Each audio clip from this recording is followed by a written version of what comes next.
With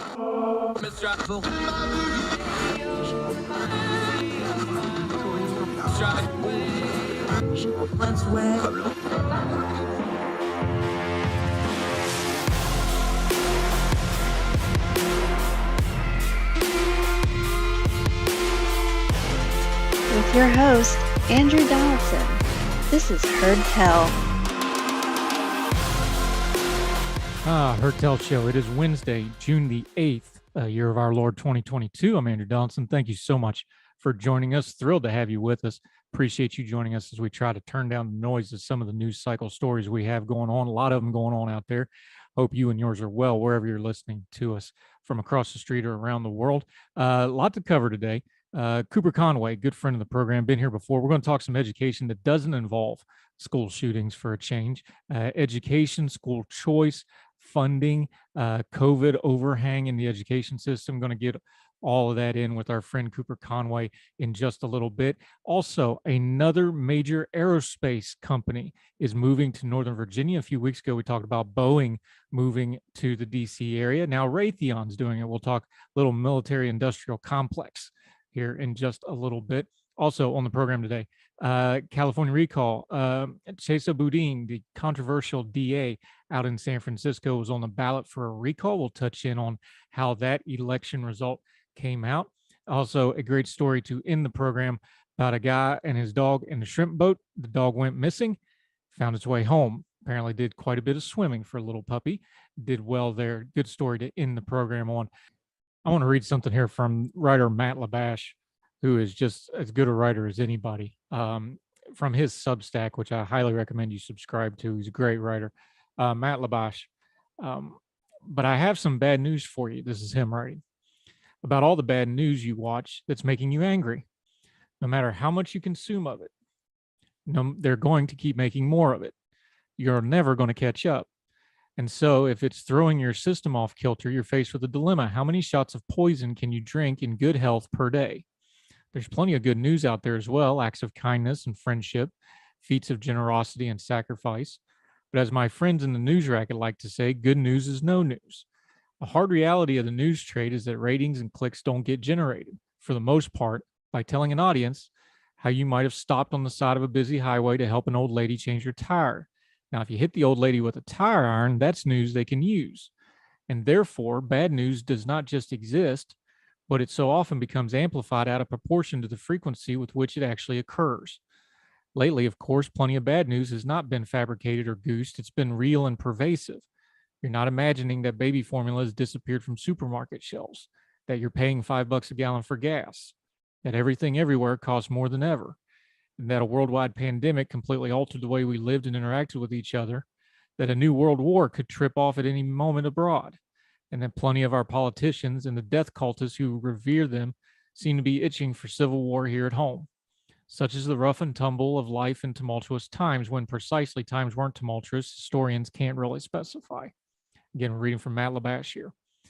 But it's not the whole story. We come to believe that this is the whole story, however, because those who are paid to bring us the stories are also paid in part to provoke, to inflame, and to punch our emotional buttons, as all good dramatists do. It's not necessarily their fault or they're acting in bad faith so much as it is the law of good storytelling. A story with no tension tends to not be much of one. As George Abbott, the longtime theater producer, director, playwright, framed it, in the first act, you get the hero up in a tree. The second act, you throw rocks at him. For the third act, you let him down. Plenty of storytellers these days just stop at the second act of let's throw rocks. And an overstimulation of our aggressive impulses tends to warp our perceptions the same way Twitter addicts tend to think Twitter is all that matters because everybody they know uses Twitter, when in reality only about 1 out of every 5 American adults do. I'm guilty of that one. Back to Matt Labash. This warping was driven home to me several years ago when I was reporting a story on the Americans fleeing to Canada after George W. Bush's second inaugural win. After hanging out with several American expats in the land of the Fleet Streeters, used to call the great white waste of time, sorry Canada, but that's my coinage. I hopped back over the border to Bellingham, Washington, about 90 minutes south of Vancouver, where I met up with Christopher Key, who was planning on cashing in his American chips and fleeing north. If his name rings a bell, it's because he is a direct descendant of Francis Scott Key, writer of our national anthem. which to me seems like an act of infidelity, kind of like Prince Harry quitting the royals so he could become a podcaster Oprah groupie. He had done some more of his parts as American, mind you. He'd served in Vietnam. He'd got his stitched up with shrapnel. He'd spent many years kicking in our tax kitty as a dutiful capitalist, but now he seemed angry, thinking that our country had gone to an irreversible tailspin over George W. Bush, the kinder, gentler option many libs now practically pine for in the smash mouth MAGA era. It was Key's impression that we'd become less tolerant, more mean spirited, and judgmental. He said he was somewhat sad to go with all the good friends and neighbors he was leaving behind, but circumstances had taken things out of his hands. When I asked him about those good neighbors, however, he painted an entirely different picture of the country he lived in as opposed to the version that exists on TV Funhouse Mirror. He lived in a mixed neighborhood of Republicans and Democrats. They got together for barbecues and turned out to watch him perform in community theater. Having procured his ordination certificate for $25 off the internet, Key had become a Universal Life Church minister on the side and had presided over several weddings and funerals. There was a tight squad of people who generally cared about each other. It sounded ideal. I asked him why on earth he would leave peaceably in the country he actually inhabited, the one Uncle Francis wrote about, instead of boxing with Sean Hannity's shadow, choosing only to see the polarized, bastardized version that was set to be beamed into him through the cable box. His answer? I'm effing tired, and I don't need to rebuild this country. There's a perfectly good one 30 miles away. It depressed me, but it didn't surprise me, because so often the reality we see through our screens feels more real than the reality we actually live. And our country has only grown angrier and more polarized in 2022 than it was in 2005. Plenty of us have had a part in that, and I can't say I know how to stop it. Though I do know in my own world, I can at least put it to the side and tap down my own worst instincts. I go outside as often as possible. Just as they make a lot of bad news, they make a lot of outdoors too, conveniently located right outside your door. And I use those outdoors to get away to places where algorithms don't try to program me, to feed on my fear and paranoia and rage, so that they can serve me more of it. Sometimes, to see humanity more charitably, you need to escape it. And for me, nature's escape hatch puts the world right, because it reminds me of how beautiful the world actually is when vandals aren't defacing it. There are places where I can feel God's rhythms instead of man's, the latter of whom tend to clap on one and the three. I fish, I paddle, I walk my beloved dog, the purest soul I know, through the woods. I am never sorry when I do these things, even if the strippers want nothing to do with my fly, or if the unexpected squalls turn my kayak into the water trough, or the deer flies are biting through my shirt. It still beats subjecting myself to the anger generating machine all live long day, because anger is a thief. It will steal everything if you let it. Your perspective, your balance, your peace of mind. As the late great outdoors writer Nelson Bryant put it in a letter to his daughters, the secret I would have you know is that even though your years will steal your fresh beauty, it need only be in truth a minor theft. What you must guard against is that jaded state wherein there is nothing new to see or learn. Marvel at the sun, rejoice in the rhythmic wheeling of the stars, and there learn their names. Cry aloud the swelling beauty of an orchid in the white oak wood, or December's first snow. Slide down the wind with a hawk and cherish the smell of wood smoke and mayflowers, or the caress of a warm wool blanket. Tarry by a stream where willows bend and fleas tedium gray embrace. Cherish laughter and whimsy, but battle unrelentingly for what you know is right, and be aware that there are thieves of wonder can enter any heart. Matt Labash writing. A lot of wisdom there. Reminded of what my father told me all the time, and what he does himself. He's like, hey, just go take a walk. The idiom from the internet for this, of course, is go touch grass. But there is a lot of truth to that. We should spend more time doing those things, less time hating on each other online, like we talk about on this program all the time. Perspective. If you don't have it, you can have all the information in the world. It won't do you a bit of good because you won't understand what you're looking at. So we start the program today with a little perspective from Matt Labash and some good plain common sense advice. More Heard Tell right after this.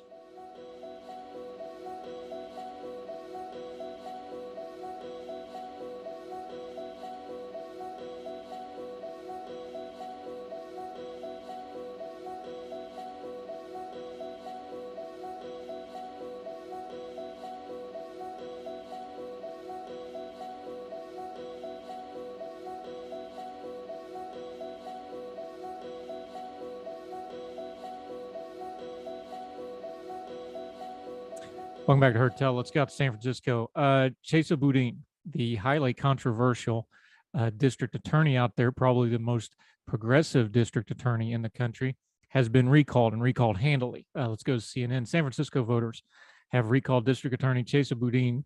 Boudin was narrowly swept into office in 2019 amid voter concerns over police misconduct, criminal justice reform, and mass incarceration in the city. His win was seen as a high point for the movement to elect progressive prosecutors.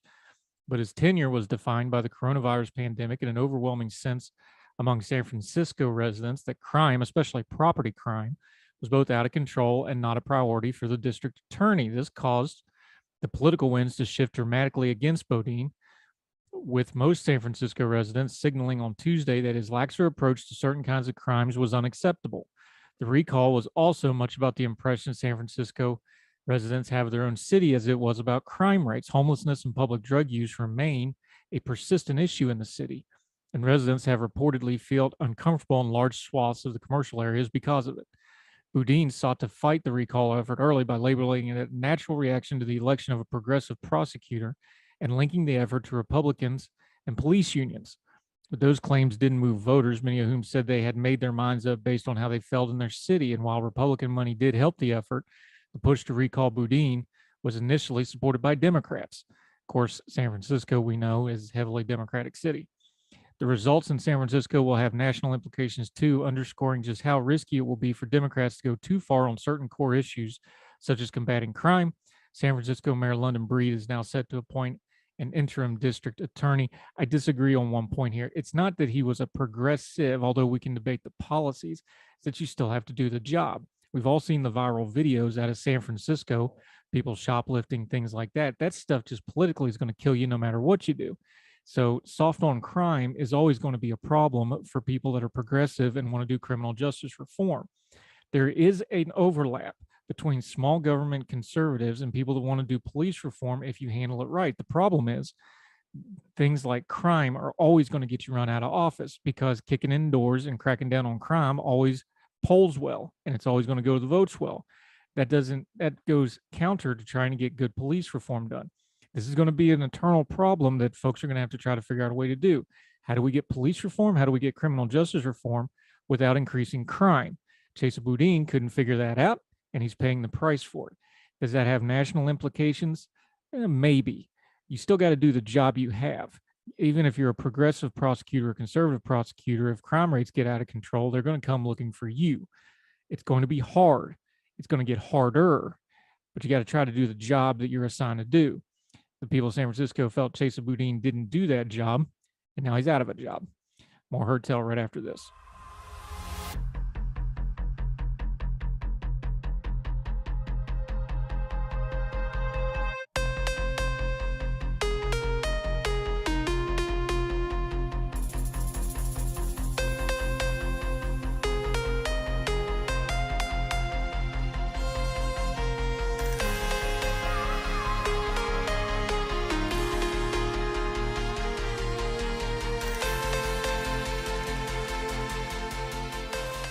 Welcome back to Hertel. Okay, here's a friend of ours we've talked to before, but it's been a minute. He was busy. He was graduating from college at Boise State. That's the blue football field for those of you that aren't familiar. They actually do educational things there too as well. My friend Cooper Conway, good to see you again, buddy. How are you? I'm doing fantastic. I'm so glad to be all set with my undergrad. Go Broncos, and hopefully our football team will be a little bit better this upcoming year, but I'm glad to be back. Y'all got spoiled there for a while. Now the reality set back in. Yes, that's very true. But our new coach, Andy Avalos, he's going to rebuild the program, I think. So I have high hopes. Yeah, we always pulling for the smaller schools. Good for you. Congratulations, by the way. You were studying things like government and policy. There's one area where government and policy has been really colliding with public perception. That's in education as of late. Let's start with something big picture before we delve into some other things, though. The first time I met you, I actually had you on the radio about, oh gosh, it's been about a year and a half ago. We were talking education. We're still talking education. Generally speaking, though, the debates kind of died down because the economy's taken over other things.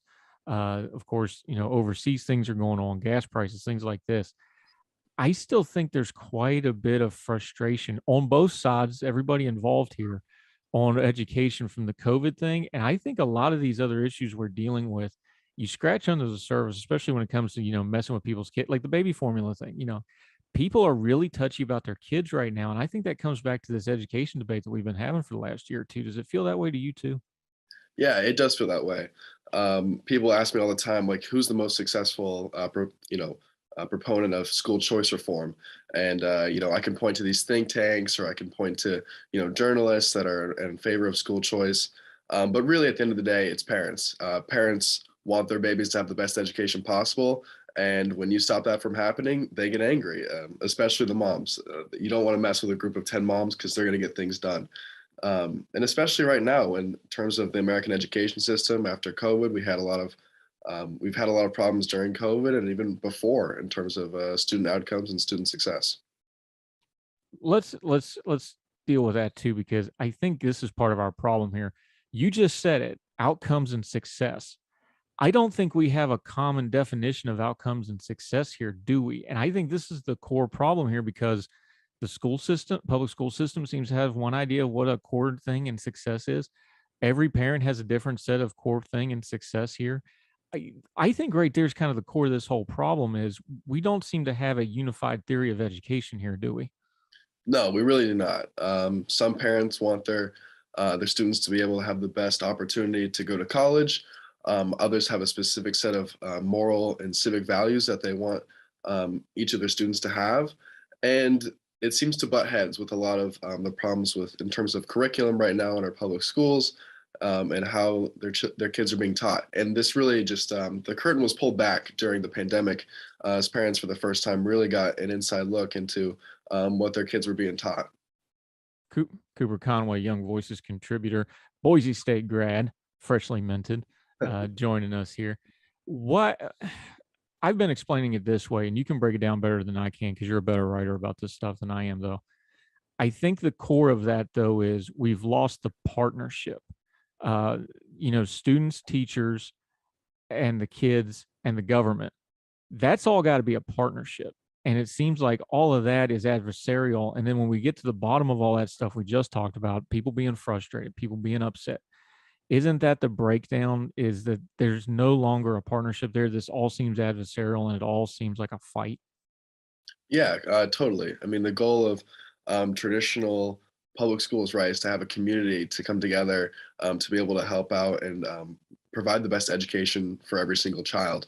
And right now, that is a definite serious issue in that parents kind of see teachers as adversaries and vice versa, and there's not as much communication going on. And that just does not that does not bode well for student success. And the students are the ones that are really getting ripped off in all of this, as there's different infighting over curriculum and other issues within the education system. That brings us to what do we do about it, which will bring up the school choice thing. Let's have a grown folk talk about this real quick. I'm all for folks that want to homeschool, but that's a specific skill set to be able to do that. That's always been less than 10%. I don't think it's going to be a lot higher than that just because of what's involved in it. I'm all for it. Those folks have a right to do that, but people will just homeschool. That's not a viable option for most American families. Let's just be honest here. So that leaves public school, private school, charter schools. Let's get the nomenclature right here, though. Public school, charter school, private school. Charter school overlaps the other two, but it's also distinct from both. Just give us some terminology before we get into this debate so everybody knows exactly what we're talking about. All right. So charter schools, contrary to what some people think, are actually public schools. They are quote free and open to all. They use public funds, but they are just run by private organizations that establish a charter and an agreement between themselves and the charter authorizers, who's usually some part of the government, either like a local district or like a state agency. And so then these charter schools open up and kind of bridge that gap. And these charter schools have a lot more flexibility in terms of being free from regulation. Their teachers usually are not mandated to be in a union, and they're able to, they've been a part of our system for nearly 30 years now. They've had overall pretty good success.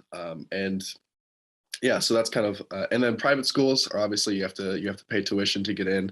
They're apart from the public system, and then traditional public schools usually you're zoned in for those schools. Yeah, Cooper Conway joined us. Okay, here's where it gets touchy.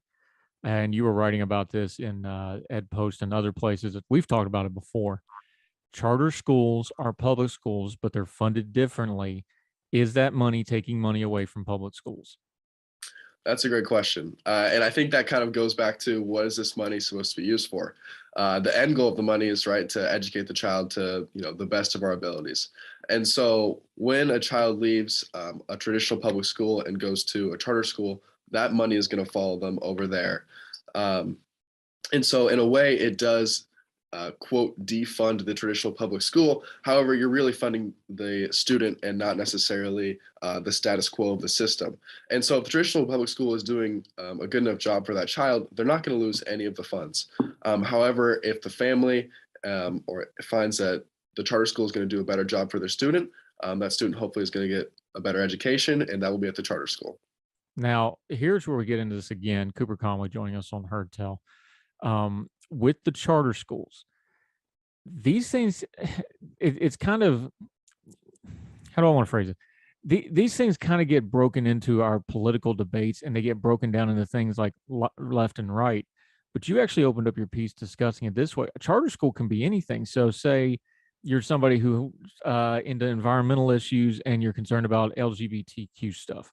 Well, there can be charter schools that are very environmentally friendly and cater to people with LGBTQ stuff. This stuff doesn't necessarily have to fall into the political spectrum or fighting it over, does it? Oh, no, not at all. I mean, this is people may try to frame it as a political debate, but it by no means is it a left or a right debate.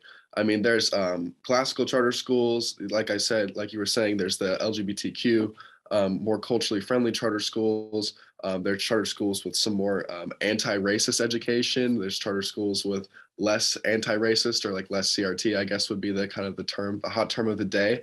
Um, so if you see one charter school, you haven't seen them all. A lot of charter schools have workforce development programs or STEM education.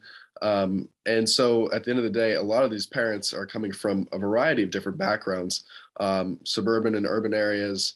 Um, it is by no means a left-right political debate, and they have wide support from many on various groups. And one of the things we can get into with these charter schools as we start to delve into what you've been writing about it is, I tend to be an all of the above guy on most really touchy issues. Like, okay, well, if we have options for people, that's usually the way that we get more freedom in a lot of ways. There's exceptions, of course.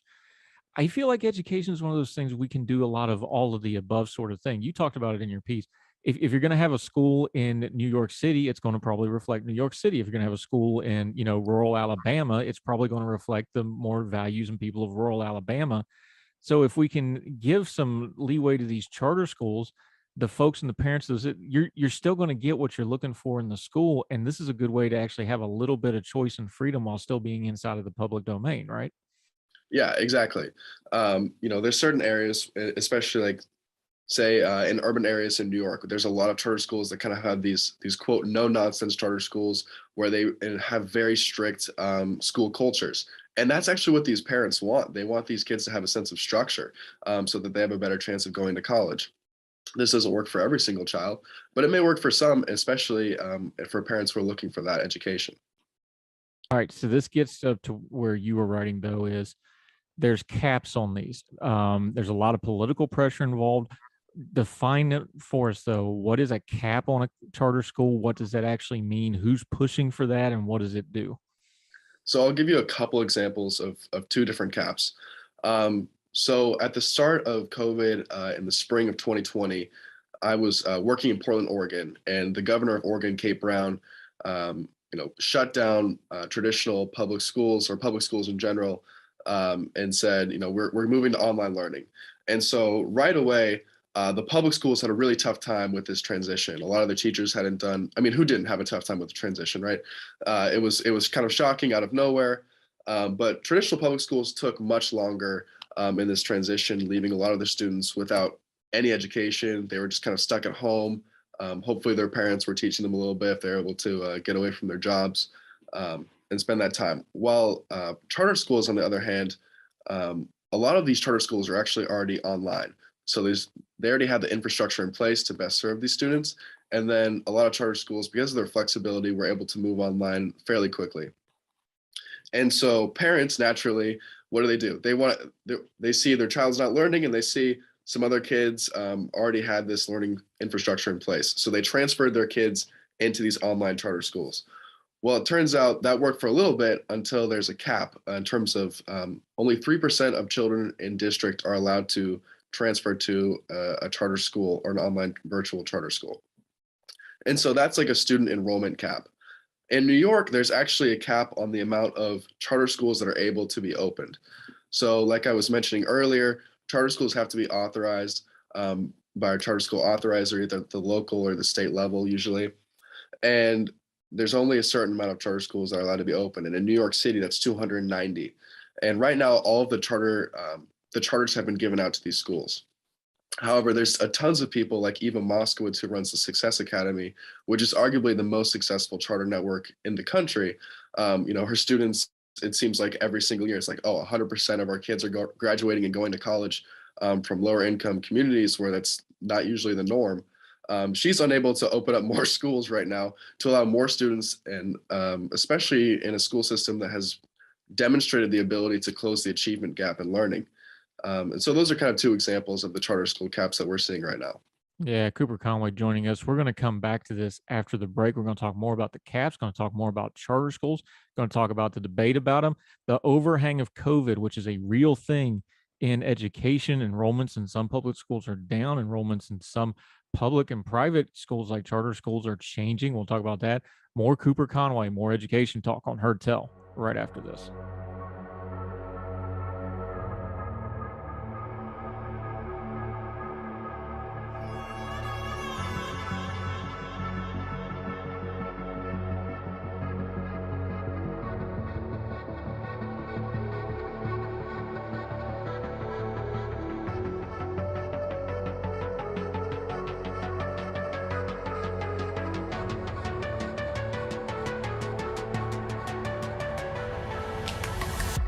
Back on Heard Tell, talking education. Our friend Cooper Conway back on the program after a long absence. We'll have you back sooner this time, my friend. All right, we're talking a little bit about the charter schools and the caps.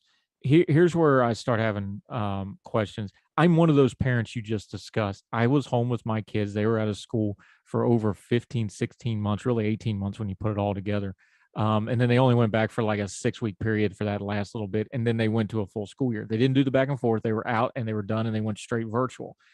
It was another cluster, especially the first couple months. Nobody knew what was going on. It wasn't great. However, as it went along, it started to reveal some things. It revealed how teachers teach. It reveals how teachers learn. Did we take any lessons from that when it starts to come to things like charter school, private school, and improving public schools? Or did everybody just kind of collectively get frustrated, move on, and we're right back to the old trench lines we've always fought over in education? Well, I would say that there was a lot of, undoubtedly, there was a lot of frustration. And online learning works for some kids, but not for every kid. And I think that became more apparent as time went on. And also, I think the flexibility of maybe some kids taking online classes every once in a while has become more of an option that's a little bit more mainstream. But also, it depends on parents being able to make this choice. And at the end of the day, that's what it's all about. Parents are going to be able to know what works better for their child. Whether you said like, oh, maybe it's homeschooling and we have the capabilities to do that, or maybe it's sending them to an online virtual charter school, or maybe it's sending them to a traditional in-person public school or private school. And so really the goal here now is to kind of figure out how can we create as many options that are high quality as possible for a child. And I think that the way to do that is through school choice and letting the money follow the student and not necessarily the system. Okay, but that gives us right back to this cap thing you were talking about, because it seems to me, and let's call it what it is, a lot of these cap schools wind up being in urban areas. They end up being in places where the school system is struggling. It seems really cruel to me. We've seen the videos now, because some of this is on live video, the lotteries to get into these charter schools. Just heartbreaking stuff. it seems almost cruel to me, especially in these bad school environments, whether it's an urban area or an area where the school system is maybe corrupt. Shoot, we've got a couple really big school systems right now having sexual assault problems and abuse from the staff, and people want to get their stuff. If you got something like that going on, and then you have a cap where the parents are doing a lottery trying to get their kids out, that's almost becoming a moral thing to me, because that really seems cruel that we're like, oh, we're going to dangle this thing over here, but only certain people can have it.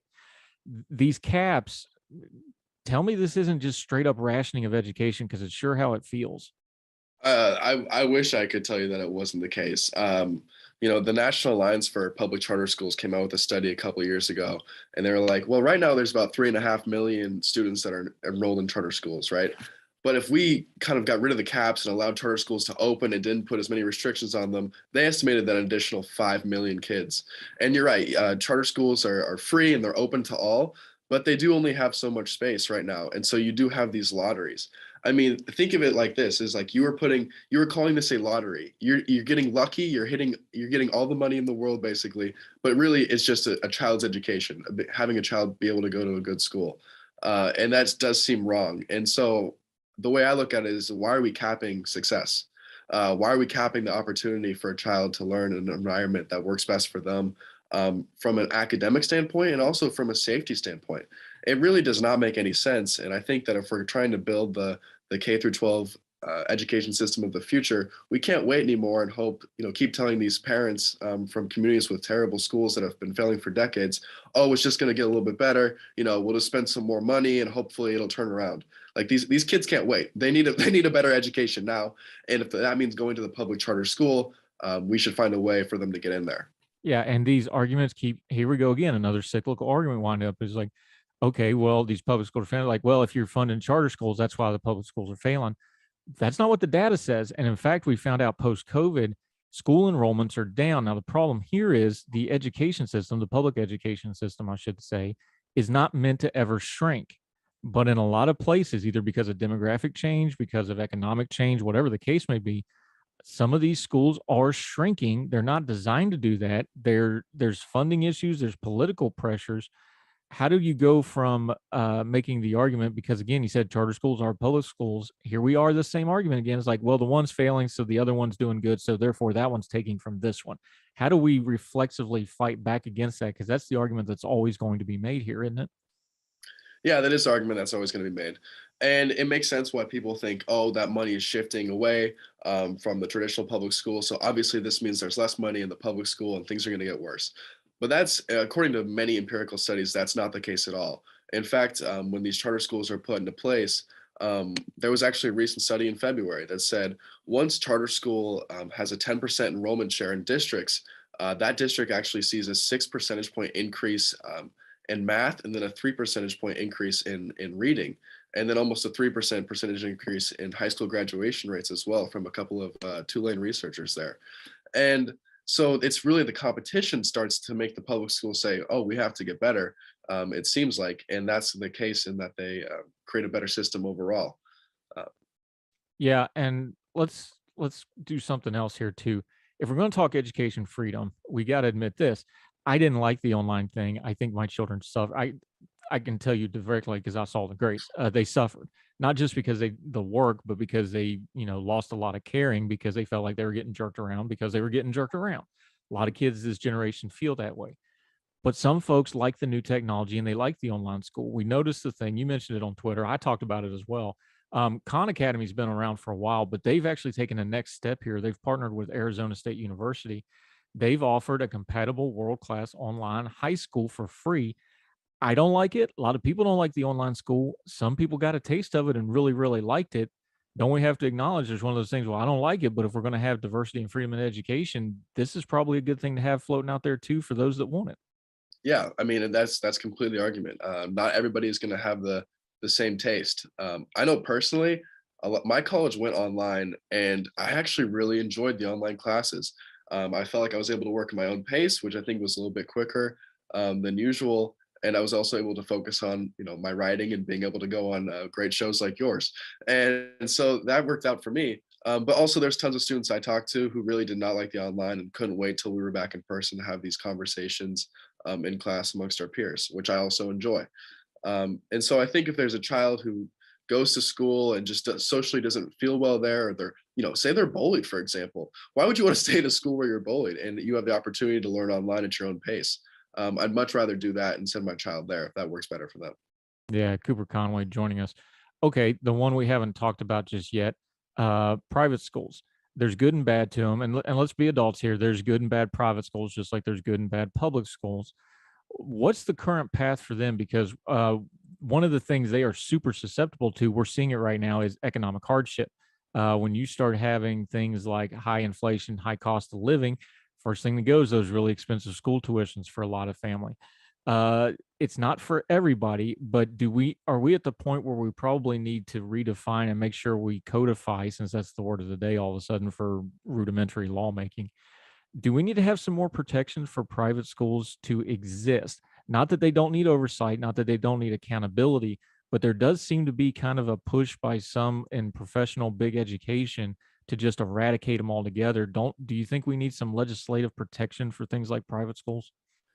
Yeah, I think we can get legislative protection in the form of, school choice and education savings accounts, and having the ability to give the parents, if a public or a public charter school isn't working for their child, to put the money in these savings accounts that allow the families to use them at a voucher at like a private school or for any private education expense, whether it's tutoring, special needs therapies, books, any of the like that works best to be able to customize the education for the child. Because like we've been saying the whole time, one size does not fit all. And so while a traditional public school may be great for one child, it may be terrible for the other. And that's the same thing with private schools, charter schools, these online virtual schools. And so the opportunity to make these parents who perhaps are unable to pay twice basically for their education, like most in America right now, um, and say, let's just have the money follow your child to wherever they go, because that's really the goal at the end of the day, is to be able to educate the child and not prop up the system. Yeah, Cooper Conway. Okay. I've had children that went to both private school and public school. I went to both public school and private school. I'm not against either or for either. You tell me, because you're a little bit different generation than me, though. I think this is another one of those real hot button issues where we need to just change how we talk about it. What do you think is some more productive nomenclature or ways to say it that gets away from the buzzwords that fire people up so much when it comes to education? So when folks are on their social media, when folks are talking about these issues to each other, what's a better way to discuss something like school choice? Because even the phrase, school choice has now been kind of weaponized. And then you have, public school and then defund it if you try to fund anything else. What do you think some of the language things we can do to kind of change this when we're trying to talk about it? Yeah, I usually like to focus on educational opportunity. It's kind of because for a lot of kids, for wealthier kids, they're always going to have education opportunity. They're able to buy a house in a nicer neighborhood where there's better public schools. They're able to pay for a private school. They're able to pay for tutoring or one-on-one lessons or all these different types of things. But for students without the opportunity to go live in a nicer neighborhood where they're just kind of zoned for a bad public school for them, the opportunity to be able to escape that and go to a charter school or a private school is really the way that I like to look at it.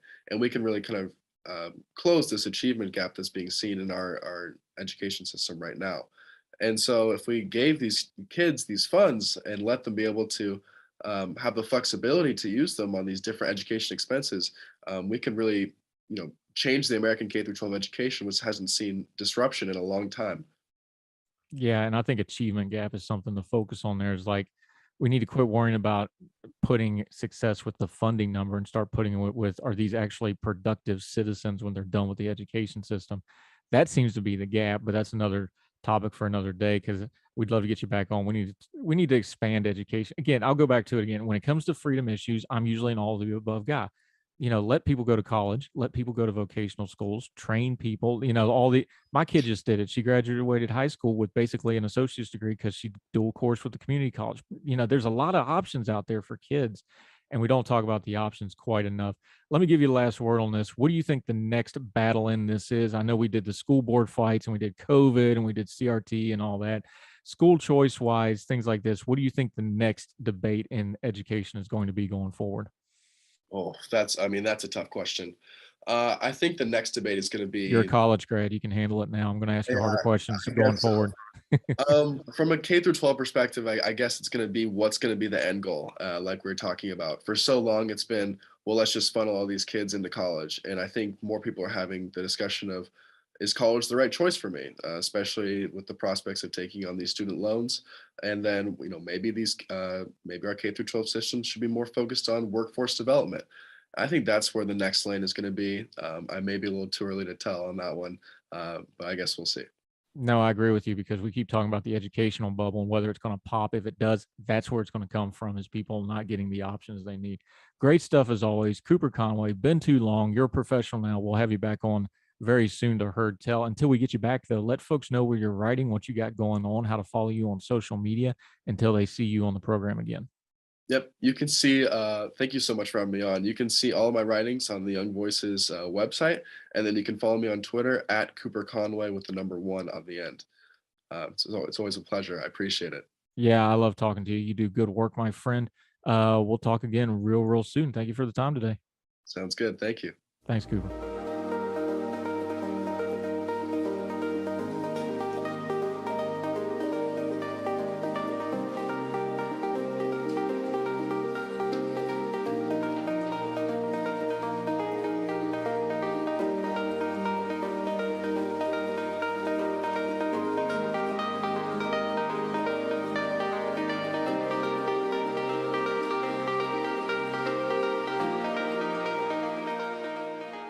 Welcome back to Heard Tell. Let's go to Northern Virginia real quick. Raytheon Technologies is moving from Massachusetts to Arlington. Now, what does this have a big deal? Remember, a couple of weeks ago, we touched on a story about Boeing leaving the Chicago area after making a big show of moving out of Seattle to Chicago about 20 years ago. Now, Raytheon is also moving to Northern Virginia, basically the DC suburbs. From the Washington Post, Raytheon Technologies is moving its headquarters from Massachusetts to Arlington, Virginia, making it the latest aerospace giant to double down on its military business at a time of tremendous uncertainty for commercial aviation. The company said that its new headquarters would help deepen its partnership with defense and intelligence agencies. Hold on to that thought. We'll come right back to that. Headquartered in Northern Virginia, according to a Tuesday news release, it also highlighted the region's status as an airline hub. The location increases ability to support U.S. government and commercial aerospace customers and serve to reinforce partnerships that will progress innovative technologies to advance the industry, the company said in an unsigned statement. Raytheon becomes the latest of the big 5 defense contractors, Lockheed Martin, Northrop Grumman, General Dynamics, and most recently Boeing, that we already talked about, to commit its corporate identity to the D.C. suburbs. Northern Virginia has long been the global epicenter of military business, but in recent years has branched out to attract a more diverse corporate clientele, including Amazon's second headquarters. Amazon founder Jeff Bezos, by the way, owns the Washington Post that I'm reading this from, so they have a note there. Local officials were not involved in any of the discussions to attract Raytheon to the county where the company's intelligence and space arm is based. The company said in a news release that it did not seek financial incentives from any state or municipality to relocate its headquarters. The company said there would be no reduction in the defense company's Massachusetts workforce as a result of the move, and there would be a small increase in Arlington. Let's just be adults and talk about this for what it really is. These companies are clustering themselves around DC because that's where the power base is. That's where they need to do lobbying. Government contracts are the lifeblood of these companies now. So the closer they are to there, the more entwined they are, the more present they are. They show face, we used to call it. This is why these companies are basing around DC so much. Same reason the big tech companies are increasing their presence in DC. You want to be a power player, you got to be at the table where all the other power players are. This is something we need to bear watching, not just because of the very old slogans about the military industrial complex and how that can be very corrupt. Big corporations, especially ones with government contracts, and the United States government, those relationships get incestuous really fast. And the fact that all these major companies are relocating to Northern Virginia, Arlington, the DC suburbs, basically they're moving to DC for all practical purposes, is something we need to keep an eye on. Like we say about everything on Heard Tell, you start accountability ahead of time or you wind up with a mess later on. There needs to be accountability on the relationship between these companies and the government. there hasn't been much, and a lot of people can't be bothered to worry about such things because they're too busy worried about elections and things like this. But this is a big, important part of our governance as well. The bloat and waste and fraud and skimming off the top in the Defense Department starts with moves like this. And it's something that we should be keeping an eye on and we should pay attention to, especially when major companies like a Raytheon, like a Boeing, go out of their way to move to DC so that they can continue to get their big fat government contracts. It's not that we don't need them. We need what they do. There should be a partnership there. There's also a whole lot of untoward stuff going on and unworthy schemers that take advantage of it, especially when the American people and our representatives in Washington can't be bothered to pay attention, or worse, they're in on it. More Heard Tell right after this.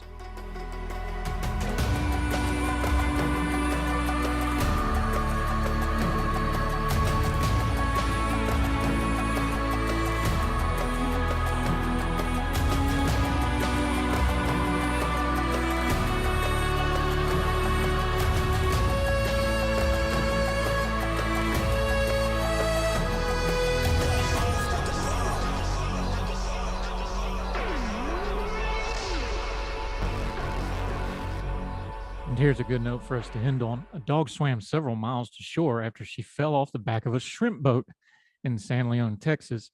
The canine, named Mr. Monster, regularly joins her owner, Captain Keith Kiwi Softs, on his shrimp boat, but fell overboard on a recent outing. We were just heading back to the dock. Monster was doing her regular old thing she always does, he told KRIV. Goes back there and barks at the birds, does monster things. We got to where we were going to load the nets and put it at the back of the boat to come home, and she always goes back there, grabs the nets, and starts pulling on it. And then she wasn't there, the owner said. As soon as Soft realized his dog was missing and must have fallen off the boat in open water, he set out to find her.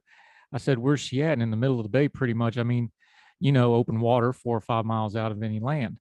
My heart just fell. I couldn't even speak. We were going to find her. I looked up and down the coast. Unfortunately, Softs didn't locate Monster and decided to share the story of the missing dog on social media. Don't worry, though. Long story short, 5 days went by and I started posting more and more and more. And I was like, she couldn't have made it in that kind of a swim. There's no way a dog swam that far. After searching the neighborhood, Soch found his beloved pet at a nearby trailer park. The lady mentioned, I was crying so hard I couldn't even talk. She was giving me so many kisses. I think her swimming every day saved her life. Just her being on the boat, being used to the water. Pretty cool story. Good looking dog, kind of a pit mix, that beautiful gray collar they get. You can look it up. It's linked in the show notes. That'll do it for Heard Tell for today. Thank you for joining us wherever you are across the street or around the world. Sure appreciate it. Don't forget you can reach out to us at heardtellshow@gmail.com, at heardtellshow on the Twitter.